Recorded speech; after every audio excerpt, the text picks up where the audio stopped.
Hello दोस्तों, स्वागत है आपका पॉलिटी के क्लास में। तो चलिए स्टार्ट करेंगे आज का पहला प्रश्न।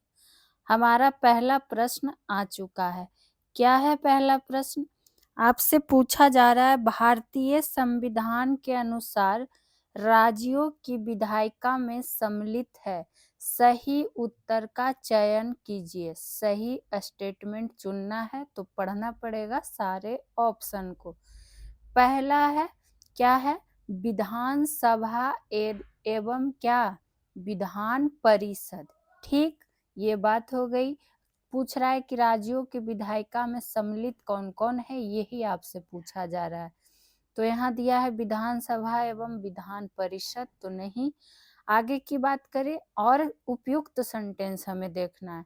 फिर है विधान परिषद एवं राज्यपाल, फिर है विधानसभा एवं राज्यपाल, और देखिए 4 नंबर में क्या है? राज्यपाल, विधानसभा, विधान परिषद, जहां इसका अस्तित्व है। तो ये क्या हो गया? एक उपयुक्त एकदम सेंटेंस हो गया। तो 4 नंबर इसका क्या हो जाएगा? आंसर हो जाएगा। तो जरूर से जरूर आप क्या करिएगा, इसको ध्यान में रख लीजिएगा। ठीक है, वही बात करें। चलिए और कुछ चर्चा कर लेते हैं इससे संबंधित प्रश्न पे। जैसे आप ध्यान रख सकते हैं कि क्या ध्यान रख सकते हैं कि भारतीय संसद में कौन कौन शामिल हो जाएगा, सम्मिलित हो जाएगा? तो लोकसभा, राज्यसभा, लोकसभा, राज्यसभा, और कौन हो जाएगा? राष्ट्रपति सम्मिलित है। ये बात हो गई। ठीक, उसी तरह से अगर आपसे पूछ लिया जाए कि अनुच्छेद 169 में क्या है, तो अनुच्छेद 169 इसलिए इम्पोर्टेंट है, तो ध्यान रखिएगा कि विधान परिषद गठन। क्या हो जाएगा? विधान परिषद गठन। ठीक, चूंकि चर्चा उसका आया है। वही बात करें और क्या ध्यान रख सकते हैं, वही अनुच्छेद 170 भी ध्यान रखना पड़ेगा। यह है विधान परिषद की संरचना। 170 ना, तो विधान इस क्या हो जाएगा? विधान मंडल की संरचना।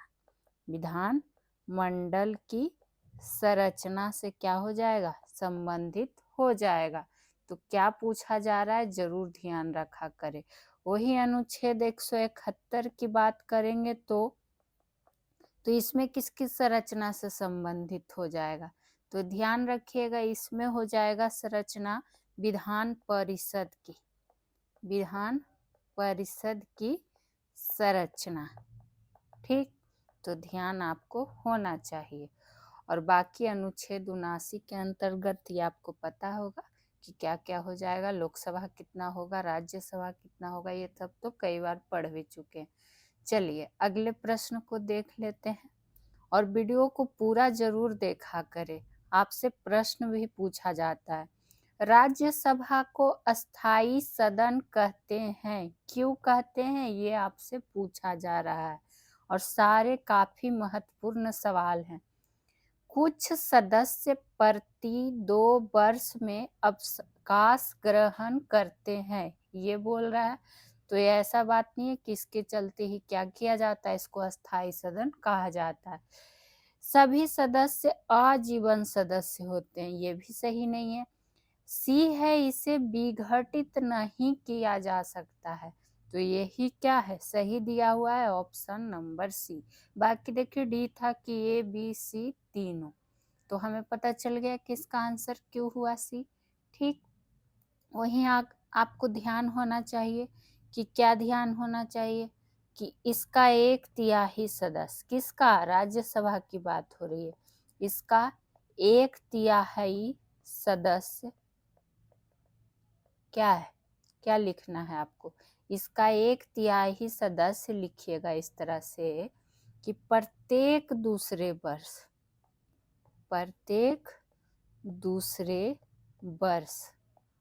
ठीक, क्या होते हैं प्रत्येक दूसरे वर्ष? अवकाश ग्रहण करते हैं, अवकाश ग्रहण करते हैं। तो ए नंबर ऑप्शन क्यों गलत हो गया, ये आपको अब पता चल जाएगा, क्योंकि यहाँ दिया था कि कुछ सदस्य प्रति 2 वर्ष में अवकाश ग्रहण करते हैं। ठीक उसी तरह से आप ध्यान रख सकते हैं कि राज्यसभा के 12 सदस्यों को, कितना, तो 12 सदस्यों को किसके द्वारा मनोनीत किया जाता है, तो राष्ट्रपति द्वारा क्या किया जाता है, मनोनीत किया जाता है। ठीक, तो ये बात भी आपको नोट डाउन कर लेना है। वहीं अगर और क्या जानकारी आपसे पूछ लिया जा सकता है, तो राज्यसभा किस अनुच्छेद से संबंधित हो जाएगा, तो ध्यान रखिएगा ये अनुच्छेद 80। ठीक, अगर इसका गठन वर्ष पूछ ले तो गठन वर्ष क्या होगा, 1952। एक एक छोटा छोटा बिंदु नोट डाउन आप लोग करते हुए चलिएगा।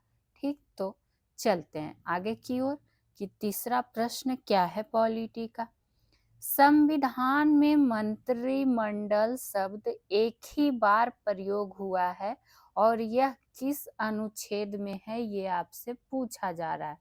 तो आपको पता होना चाहिए कि ये अनुच्छेद 352 में। ठीक, तो ऑप्शन सी हुआ इसका राइट आंसर। वही अनुच्छेद 352 में ही आपको पता होगा किसका उल्लेख है, आपातकाल का भी, आपातकाल का उल्लेख है।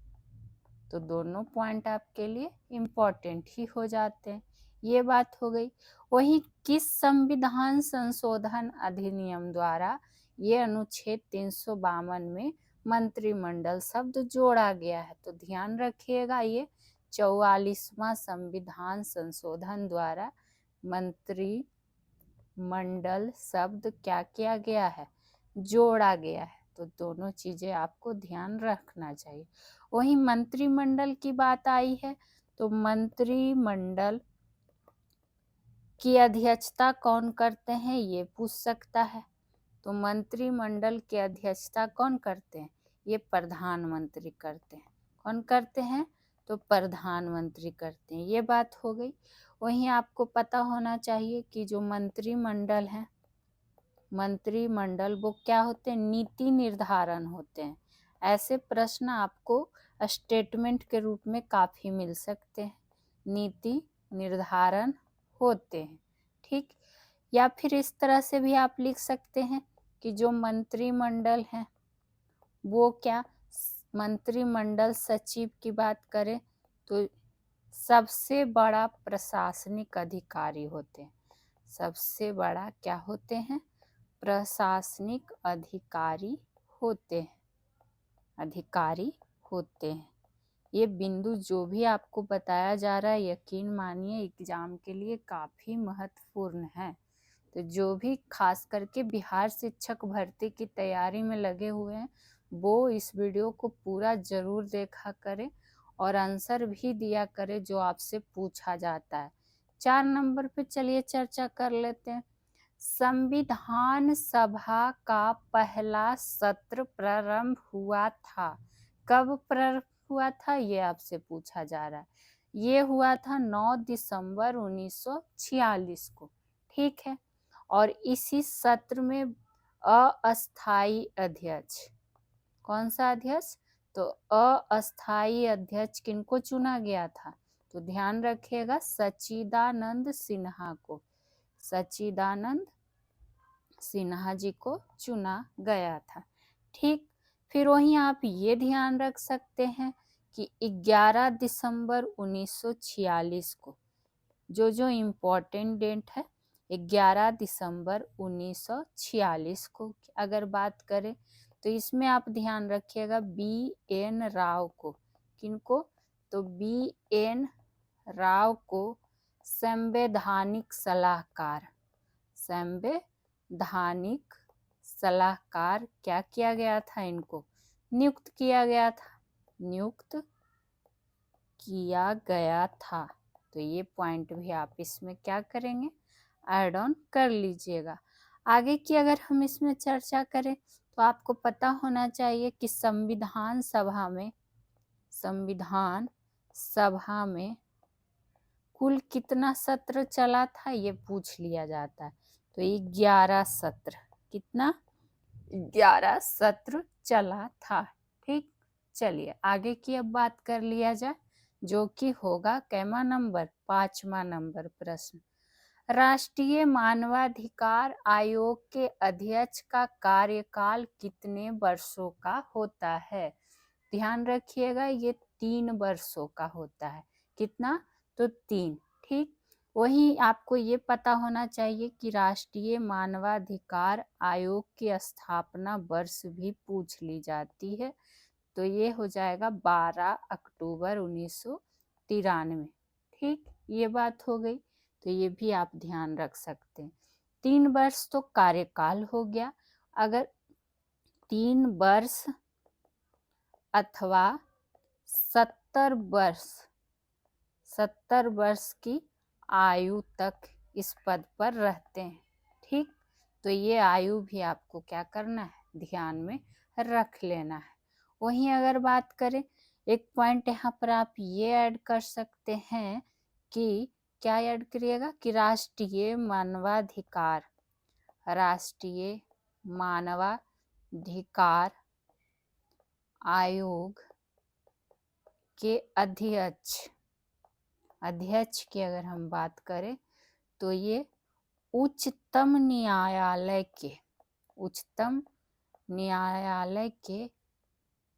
मुख्य न्यायाधीश या फिर उच्चतम न्यायालय के ही अन्य न्यायाधीश हो सकते हैं, तो ये प्रश्न भी आपके लिए पूछ लिया जा सकता है। ठीक है, चलिए आगे की चर्चा कर लिया जाए। 6 नंबर प्रश्न देखते हैं। निम्नलिखित में से कौन सा लक्षण भारतीय परिसंघ और अमेरिका परिसंघ में समान रूप से पाया जाता है? तो ये पाया जाता है, क्या हो जाएगा, ऑप्शन नंबर बी, संविधान के संरक्षण के लिए परिसंघीय उच्चतम न्यायालय। ठीक, ये आंसर आप जरूर ध्यान रख लीजिएगा। वहीं अगर आपको ये भी पता होना चाहिए किसकी बात आई है, अमेरिका का, तो एक पॉइंट यहाँ पर इम्पोर्टेंट बनेगा कि विश्व का सबसे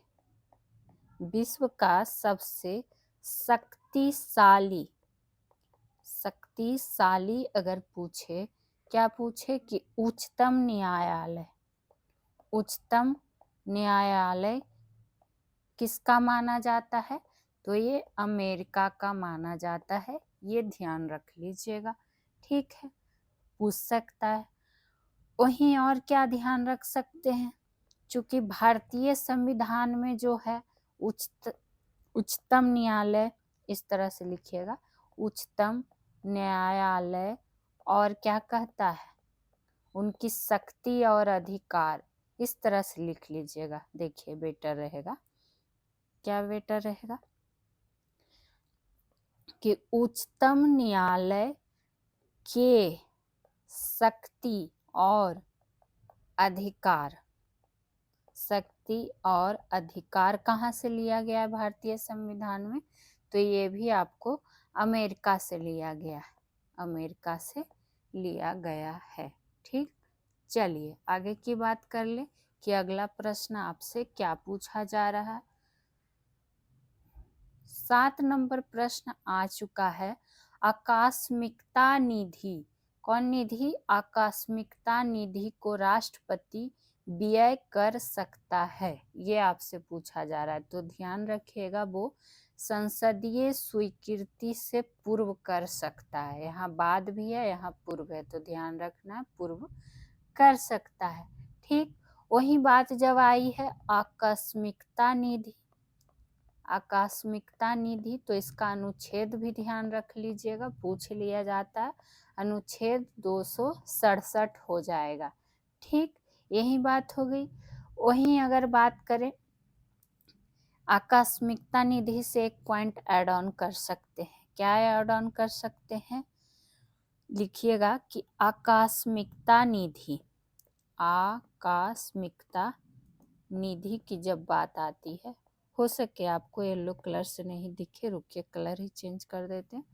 आकस्मिकता निधि की जब बात आती है तो ध्यान रखिएगा कि इस पर संसद में क्या मतदान नहीं हो सकता है। संसद में मतदान जो है नहीं हो सकता है, नहीं हो सकता है, और ना ही इसे अस्वीकार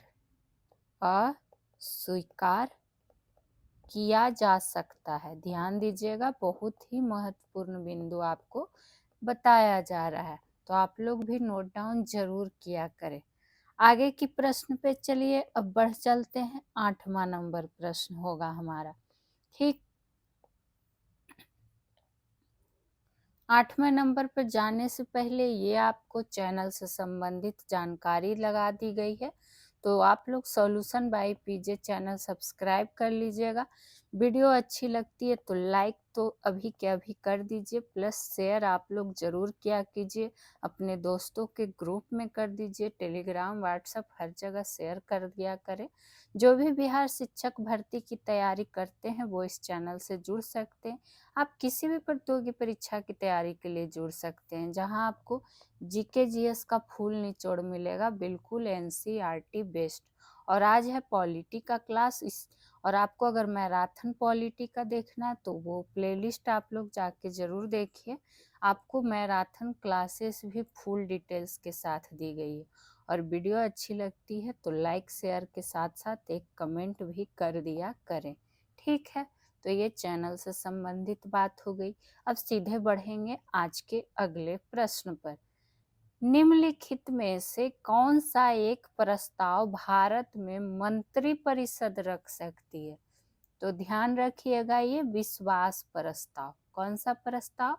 तो विश्वास प्रस्ताव। ठीक, ये बात आपको पता होना चाहिए कि विश्वास मत जो है या विश्वास प्रस्ताव जो है, इस तरह से लिख लीजिए कि इसे केवल लोकसभा में ही, कहाँ? तो लोकसभा में ही क्या है, रख सकता है। ठीक, रखा जा सकता है, इस तरह से लिखिएगा कि रखा जा सकता है। ठीक है, वहीं अगर विश्वास मत पारित नहीं हो पाता है तो मंत्रिपरिषद को क्या करना पड़ेगा? त्याग पत्र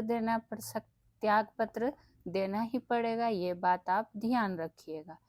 वहीं अविश्वास प्रस्ताव की जो बात आएगी तो ये भी ध्यान रखिएगा कि केवल लोकसभा में ही लाया जाता है, चाहे वो अविश्वास प्रस्ताव हो या फिर चाहे विश्वास प्रस्ताव हो, दोनों लोकसभा में ही लाया जाता है। ठीक, ये बात हो गई। वहीं आपको ये भी पता होना चाहिए, एक पॉइंट ऐड ऑन करिएगा कि सर्वप्रथम जेबी कृपलानी द्वारा, किनके द्वारा? तो जेबी कृपलानी द्वारा 1963 में किनके विरुद्ध? तो जवाहरलाल नेहरू के विरुद्ध, जवाहरलाल नेहरू के विरुद्ध क्या लाया गया था? अविश्वास प्रस्ताव लाया गया था। तो ये प्रश्न भी आपके लिए महत्वपूर्ण हो सकता है, पूछ लिया जा सकता है। चलिए आगे की चर्चा कर लेते हैं। भारत के वरीयता क्रम में निम्नलिखित में से कौन पहले आता है? तो इनमें से जो ऑप्शन दिया हुआ है इसके अकॉर्डिंग हमें आंसर देना है। तो इनमें से जो हो जाएगा, देखिए पहले क्या है, यूपीएससी का अध्यक्ष, बी है उप प्रधानमंत्री, सी है नियंत्रक एवं महालेखा परीक्षक, और डी है उच्च न्यायालय का मुख्य न्यायाधीश। तो इनमें से जो हो जाएंगे ऑप्शन नंबर बी। ठीक, उप प्रधानमंत्री आएंगे सबसे पहले क्रम में। ठीक है, हालांकि भारत के वरीयता क्रम में उपरोक्त में से एक से अधिक एक साथ आते हैं, लेकिन अकॉर्डिंग टू ऑप्शन क्या हो जाएगा, यहाँ पर ये हो जाएंगे। ठीक है, वहीं अगर बात करें तो वरीयता क्रम के 9वें नंबर पर आते हैं कौन? उच्चतम न्यायालय के मुख्य न्यायाधीश। चलिए आगे की बात कर ले। तो इसमें आपको बस इतना ही क्वेश्चन के अकॉर्डिंग ध्यान रखना था। ऐसे यहाँ पर आप एक चीज लिख सकते हैं, क्या कि भारत में वरीयता क्रम में क्रमशः अगर बात करें तो इस तरह से लिख लीजिएगा। पहला राष्ट्रपति, दूसरा उपराष्ट्रपति, ठीक, तीसरा प्रधानमंत्री,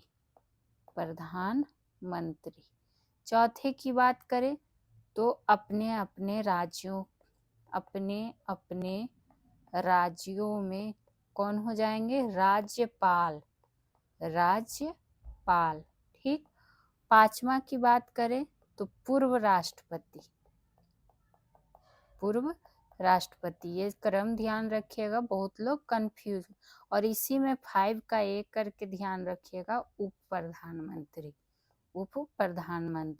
तो वहाँ पर ऑप्शन के अकॉर्डिंग आपको चूज करना है कि कौन पहले आ जाएंगे। ठीक है, ये बात हो गई। वहीं छठा पे किसको रख लेना है, भारत के मुख्य न्यायाधीश को, भारत के मुख्य न्यायाधीश भी हो जाते हैं।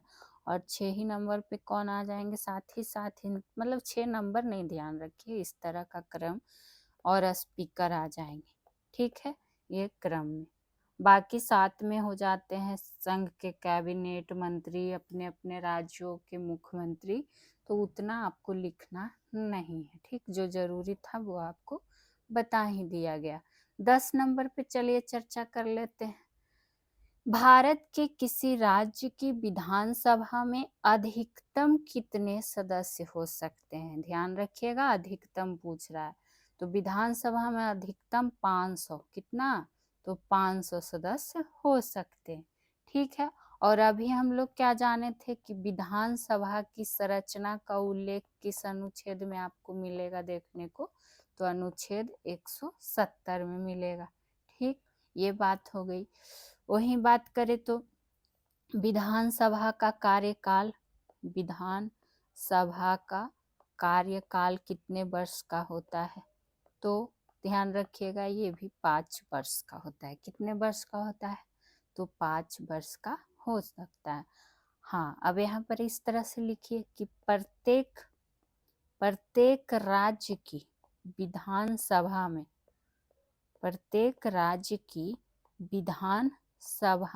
में क्या है, कम से कम, अगर कहे कम से कम तो 60, और अधिकतम कहे तो अधिकतम 500 सदस्य हो सकते हैं, 500 सदस्य हो सकते हैं। हालांकि इसमें अपवाद भी है, पर अभी फिलहाल इतना जानिए जो जरूरी ज़्यादा है।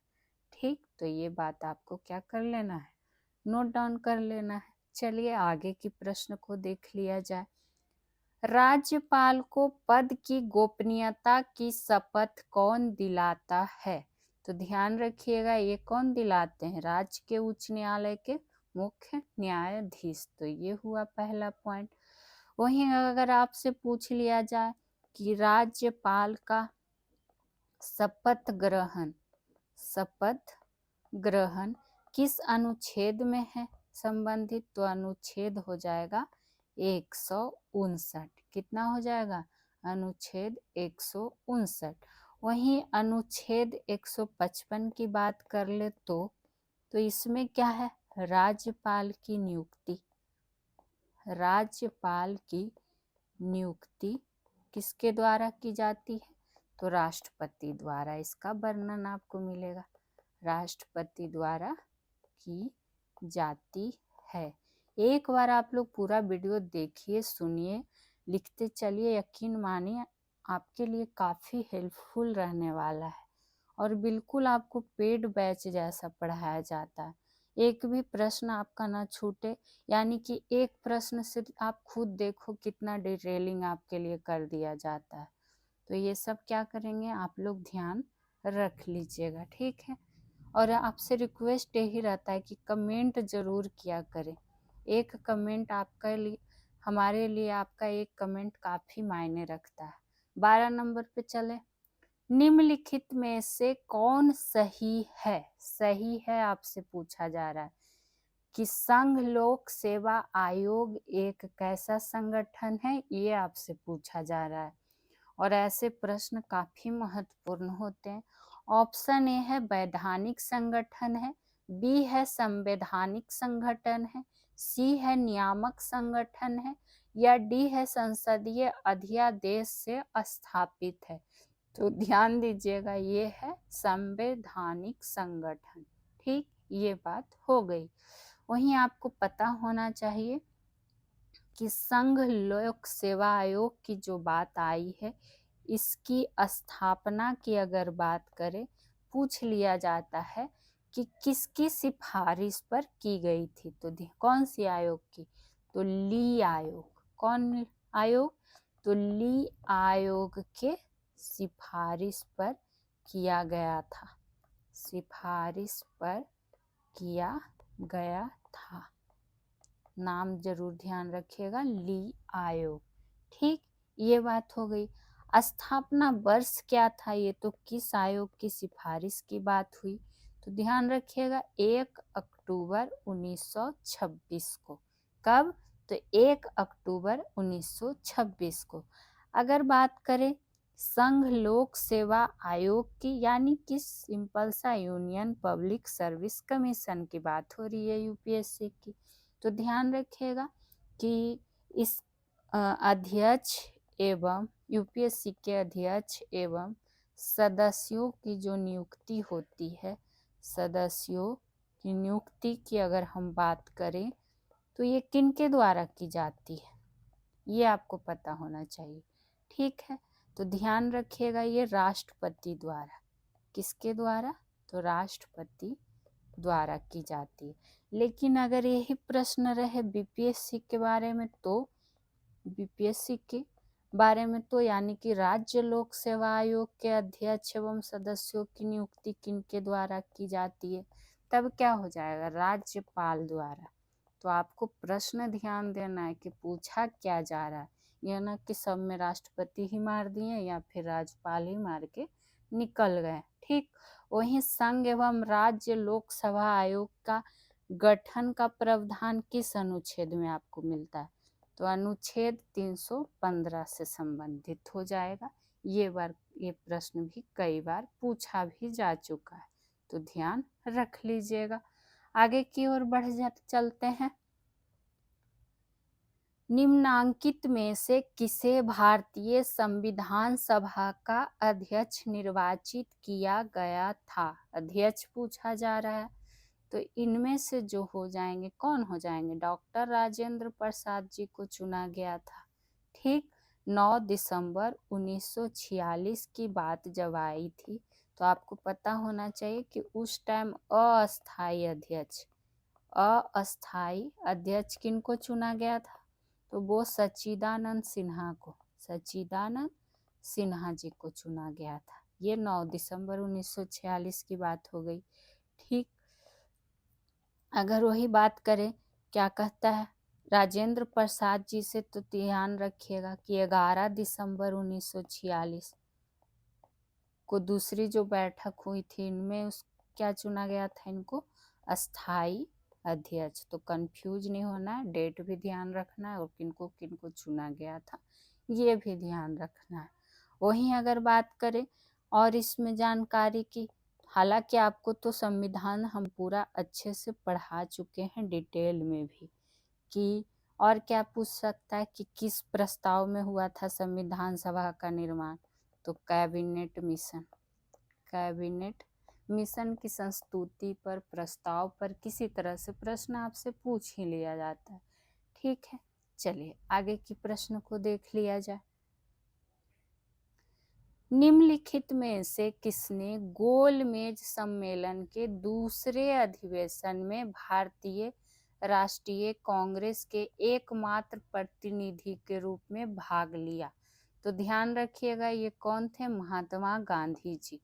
ठीक, और ये भी प्रश्न कई बार एग्जाम में पूछा गया है, तो बिहार शिक्षक भर्ती में आपको दिख सकता है। वही बात करें गए थे इस प्रतिनिधि के रूप में भाग लेने के लिए, लेकिन लंदन गए थे। कहाँ गए थे? तो लंदन। ये भी ध्यान रख लेना है, लेकिन इनको वहाँ से निराश होकर वापस लौटना पड़ा था। वही बात करें, लंदन की बात जब आई है तो चलिए लंदन ले चलते हैं आपको। नहीं जी, लंदन ले नहीं जा रहे, बता रहे हैं। 1930, 1931, 1932 में क्या हुआ? पहला गोलमेज सम्मेलन, दूसरा गोलमेज सम्मेलन और तृतीय गोलमेज सम्मेलन का क्या हुआ था? आयोजन हुआ था। क्या हुआ था? आयोजन हुआ था। ये बात आप क्या करेंगे? ध्यान में रख लेंगे। और गांधी जी जो गए थे भाग लेने के लिए, जिसमें भाग लिया इन्होंने, तो ध्यान रखिएगा ये दूसरा गोलमेज सम्मेलन था। कैमा था? तो दूसरा। ठीक, ये बात हो गई। और किस जहाज से गए थे ये काफी बार पूछा गया है, तो राजपुताना जहाज। राजपुताना जहाज से गए थे। साथ में सरोजनी नायडू भी थी। हालांकि सांप्रदायिक के प्रश्नों पर मतभेद होने के कारण क्या हुआ था? गांधी जी वापस लौट आए थे। ठीक है, तो ये बात भी आपको ध्यान में होना चाहिए।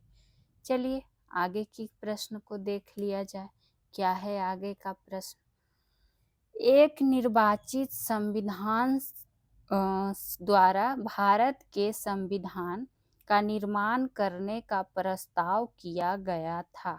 किसके द्वारा किया गया था ये आपसे पूछा जा रहा है, तो ध्यान रखिएगा ये ब्रिटिश कैबिनेट डेलीगेशन के द्वारा किया गया था। ये तो हुआ पहला पॉइंट। बाकी तो संविधान पर अभी हम लोग काफ़ी चर्चा भी कर चुके हैं।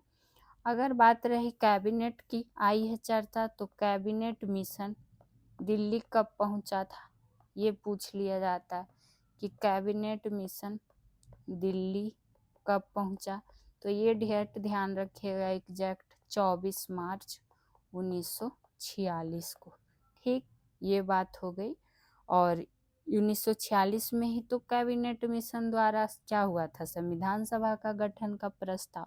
वहीं आपसे कैबिनेट मिशन का अध्यक्ष पूछ लिया जाता है। कैबिनेट मिशन का अध्यक्ष कौन थे? तो ये कौन थे? Sir Pethick Lawrence. Sir Pethick Lawrence. ठीक, ये बात हो गई। और इसमें सदस्य का नाम पूछ लिया जाता है, तो एक तो जान ही गए कौन? सर पैथिक लॉरेंस, ध्यान रखिएगा। और सदस्य में स्टेफोर्ड क्रिप्स। Stafford Cripps. और एक नाम क्या हो जाएगा? A B Alexander. A B Alexander. ठीक, ये प्रश्न आपसे पूछ लिया जाता है। तो आगे की ओर अब बढ़ जाए 16 नंबर प्रश्न पे। भारत के संविधान के निर्माण में संविधान सभा को कितना समय लगा? हालांकि ये आपको पता भी होगा, लेकिन इम्पोर्टेंट प्रश्न हो जाते हैं। तो ध्यान रखिएगा, ये लगा था 2 वर्ष 11 माह और कितना? 18 दिन। ठीक, और लगभग अगर हम बात करें तो 64 लाख रुपये क्या हुए थे? खर्च हुए थे। तो ये डाटा भी साथ ही साथ आप लोग क्या करेंगे? ध्यान में रख लेंगे। वहीं बात करें संविधान सभा का निर्माण की, तो 1946 में निर्माण हुआ। कैबिनेट मिशन के प्रस्ताव पे निर्माण हुआ। ये सब कितना बार लिखिएगा, आप लोग तो रट लिए हैं इसको, कोई बात नहीं। वहीं बात करें कि पहली बैठक का मुस्लिम लीग ने क्या किया था? बहिष्कार भी किया था, जो कब हुआ था? 9 दिसंबर 1946 को, जिसमें हम लोग सारे चीज़ों को जान भी चुके हैं पहले। तो ये 9 दिसंबर, 11 दिसंबर, 13 दिसंबर हम लोग कई बार पढ़ ही चुके हैं। लास्ट में आप ध्यान रख सकते हैं कि संविधान सभा की अंतिम बैठक कब हुई थी ये आपसे पूछ सकता है। अंतिम बैठक, तो ध्यान रखिएगा ये हुआ था। अंतिम बैठक की जब बात आती है तो 1900, एग्जैक्ट डेट ध्यान रखिएगा, 24 नवंबर 1949। ठीक, जिसमें 284 सदस्यों ने क्या किया था? 284 सदस्यों ने हस्ताक्षर किया था। ठीक, तो एक एक डाटा आपको क्लियर कट याद होना चाहिए। आगे की चर्चा कर लिया जाए। भारत की संचित निधि से धन निकालने के लिए निम्नलिखित में से किसका अनुमोदन अनिवार्य है? इससे पहले हम लोगों ने आकस्मिकता निधि के बारे में पढ़ा था, यहाँ संचित निधि आ गया है, तो ये कौन सा हो जाएगा? ऑप्शन नंबर सी, भारत की संसद से। ठीक, ये बात हो गई। वहीं अगर बात कर, यहाँ पर एक पॉइंट ये लिख सकते हैं कि संसद के अनुमति के बिना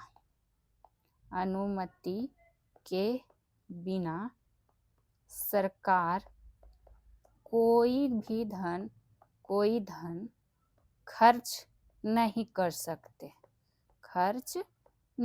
कर सकते। ठीक, ये हुआ पहला पॉइंट। ये बात आपको पता भी होगी, लेकिन जानकारी होनी चाहिए इसलिए लिख दिए। वहीं आपको संचित निधि से निधि निकालने हुए तो क्या होगा? अनुच्छेद 114 के तहत संसद द्वारा क्या होना चाहिए? विनिमय विधेयक पारित करना आवश्यक है। तो ये अनुच्छेद भी आप साथ ही साथ क्या कर लेंगे? ध्यान में रख लेंगे। चलिए आगे की चर्चा कर लिया जाए, जो कि होगा हमारा 18 नंबर प्रश्न। और फिर से आप लोग एक बार जो भी बिहार शिक्षक भर्ती की तैयारी करते हैं प्लीज़ देख लीजिएगा, ये चैनल से संबंधित जानकारी आप लोग के लिए ही लगाई गई है। तो आप इस channel solution by PJ subscribe कर लीजिएगा, प्लेलिस्ट ज़रूर देखिए जाके, और लाइक शेयर कमेंट तो ज़रूर से ज़रूर किया करें। आपसे बस यही आशा रहती है। बाकी आपको PDF टेलीग्राम ग्रुप पे दे दिया जाता है। और ये है आज पॉलिटी का, आप मैराथन भी जाके देख सकते हैं। 18 नंबर पे चर्चा कर लेते हैं। उच्चतम न्यायालय द्वारा आज तक की दूसरी सबसे बड़ी खंडपीठ किस केस में बनी? ये आपसे पूछा जा रहा है। तो ये बनी थी गोलकनाथ केस में। ठीक, ये बात हो गई। वहीं बात करें कि अगर यहाँ पर प्रश्न रहता कि सबसे बड़ी, यानी दूसरी की जगह सिर्फ सबसे बड़ी, तब कौन सा हो जाएगा? केशवानंद भारती बनाम केरल। ठीक, ये बात हो गई। अगर पहली या सबसे बड़ी रहेगा तो ध्यान रखिएगा, ये बात हो गई। यानी कहने का मतलब है कि इसमें जो कुल न्यायाधीश की संख्या थी, कुल न्यायाधीशों की जो संख्या थी वो कितना थी? 13। ठीक, और ये गोलकनाथ केस में कितनी रही? तो इसमें 11। तो ये दोनों डाटा आपको पता होना चाहिए। ठीक, ये बात आप क्या करेंगे? इसमें बस नोट डाउन कर लेंगे। चलिए आगे की चर्चा कर ले। तो इस प्रश्न में और कुछ लिखना है नहीं, ऐसे आपको हम कई बार पहले भी बता चुके हैं, पढ़ा चुके हैं। इसीलिए ना बोलते हैं आप लोग रेगुलर सेशन अटेंड किया करें, जो भी आपको क्लासेस प्रोवाइड की जाती हैं। न्यायमूर्ति ताहिरा सफदर को किसी उच्च न्यायालय की पहली महिला मुख्य न्यायाधीश के रूप में शपथ दिलाई गई थी, या किस देश से संबंधित है? ये आपसे पूछा जा रहा है। तो ध्यान रखिएगा, ये जो संबंधित हो जाएंगी कहाँ से? तो पाकिस्तान से, ऑप्शन नंबर डी। ठीक, ये बात हो गई। वहीं बात करें इसमें और क्या जान सकते हैं, चूँकि क्या कहता है, पहली है और करंट की दृष्टि से महत्वपूर्ण है। एक आप यहाँ पर कुछ पहली की बात आई है तो ध्यान रख लीजिएगा। कुछ और टर्म आपको बता देते हैं, जैसे अंतरिक्ष मिशन पर, ये काफ़ी बार पूछ लिया जाता। अंतरिक्ष मिशन पर जाने वाली सऊदी अरब की पहली महिला, ये पूछा जाता है। सऊदी अरब की पहली महिला अंतरिक्ष यात्री कौन बनी है? अंतरिक्ष यात्री, तो ध्यान रखिएगा ये रेयाना बरनामी। कौन हो जाएंगे? रेयाना बरनामी जी। तो ये करंट के दृष्टि से भी महत्वपूर्ण है और पॉलिटी के दृष्टि से भी। 20 की चर्चा कर लेते हैं। भारत के संविधान में आर्थिक न्याय की जब बात आई है कि किसमें उपबंध किया गया है, तो ध्यान रखिएगा ये उद्देशिका और राज्य के नीति के निर्देशक तत्व के अंतर्गत ही आ जाते हैं। ये प्रश्न भी आपको कई बार बताया भी गया है। ठीक वही बात करें कि उद्देशिका में 3 प्रकार का न्याय, उद्देशिका में 3 प्रकार का न्याय, 3 प्रकार का न्याय का उल्लेख मिलता है। वो न्याय कौन कौन सा? सामाजिक, आर्थिक और क्या? राजनीतिक न्याय। ठीक, तो ये बस आपको क्या कर लेना है। बाकी प्रस्तावना से संबंधित प्रश्न आप कई बार हम पढ़ भी चुके हैं। बस एक पॉइंट याद आ गया, फिर से ध्यान रख लीजिएगा कि प्रस्तावना को स्वीकार कब किया गया था, ये डेट पूछ लिया जाता है। तो इसको स्वीकार किया गया था 22 जनवरी 1947 को। ठीक है, ये बात हो गई। और प्रस्तावना में 5 प्रकार का क्या है? स्वतंत्रता का भी उल्लेख है। 5 प्रकार की स्वतंत्रता का उल्लेख है। ये बात भी आपको ध्यान होना चाहिए। और प्रस्तावना में अब तक तो आपके लिए एक प्रश्न यहाँ पे डाल देते हैं, बाकी अभी आगे प्रश्न करेंगे। आपको बताना है कि प्रस्तावना में जो केवल एक बार मात्र संशोधन हुआ है वो कब हुआ है और क्या हुआ है, ये भी आपको कमेंट बॉक्स में बताना है। ठीक है, इसका आंसर आप लोग दीजिएगा। और बढ़ेंगे आज के अंतिम प्रश्न पर। क्या है? भारत के संविधान में केंद्र और राज्यों के बीच किए गए शक्तियों का विभाजन इनमें से किसमें उल्लिखित प्रावधान पर आधारित है? ये आपसे पूछा जा रहा है। तो ध्यान रखिएगा, ये हो जाएगा भारत सरकार अधिनियम 1935। ठीक, वहीं आपको ये पूछ लिया जाता अगर प्रश्न की, ध्यान रखिएगा जो ऑप्शन नंबर ए है मॉन्टेग्यू चेम्सफोर्ड अधिनियम 1919 की बात अगर रहे तो देखिए सिर्फ 1919 से आप इस तरह से ध्यान रखिएगा, लोग कंफ्यूज हो जाते हैं। ये तो हो गया भारत सरकार अधिनियम की बात 1935। भारतीय परिषद एक्ट इस तरह से लिख लीजिए कि भारतीय परिषद अधिनियम 1919 के द्वारा क्या हुआ था? प्रथम बार केंद्रीय सूची और राज्य सूची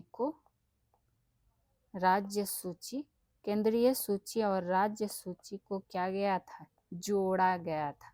तो ये प्रश्न भी आपसे पूछ लिया जाता है, तो ध्यान रखिएगा। ठीक, वही बात करें कि 1935 के अधिनियम द्वारा लिख ही देते हैं कि 1935 के अधिनियम द्वारा सर्वप्रथम भारत में संघात्मक सरकार, कैसा सरकार? तो संघात्मक सरकार की क्या की गई थी? स्थापना की गई थी। तो ये बात भी आप इसमें नोट डाउन कर सकते हैं। और इसी 1935 के अधिनियम के तहत क्या हुआ था? विधान परिषद का भी प्रावधान किया गया था। किसका? विधान परिषद का भी प्रावधान किया गया था 1935 के अधिनियम द्वारा। तो ये सब बातें आपको पता होनी चाहिए। तो आज की वीडियो कैसी लगी प्लीज़ कमेंट करके ज़रूर बताया करें। बाकी वीडियो अच्छी लगे तो लाइक शेयर ज़रूर से ज़रूर कर दे और solution by PJ channel subscribe कर लीजिएगा। चलिए मिलेंगे नेक्स्ट वीडियो में। Thank you.